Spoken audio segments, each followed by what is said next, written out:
కృష్ణాష్టమి అంటే మనకి గుర్తు వచ్చేది కృష్ణుడు పుట్టినరోజు ప్లస్ కృష్ణుడికి చాలా ఇష్టమైన వాళ్ళు ఎవరు?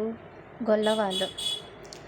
ఈరోజు గొల్లవాళ్ళు చాలా బాగా గ్రాండ్గా చేస్తారు. ప్లస్ అది కాకుండా మా ఇంటి ముందే కృష్ణుడిది గుడి ఉందన్నమాట, అమ్మ వాళ్ళ ఇంటి దగ్గర. సో చాలా గ్రాండ్గా చేస్తారు.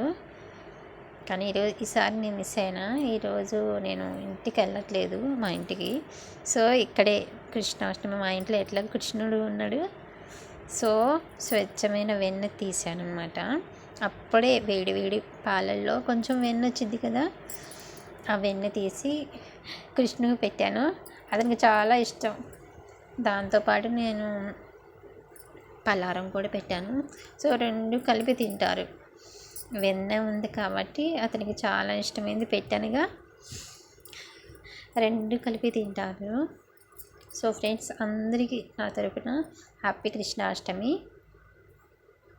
బాయ్స్కి చాలా ఇష్టం కదా కృష్ణుడు అంటే. So happy Krishnashtami.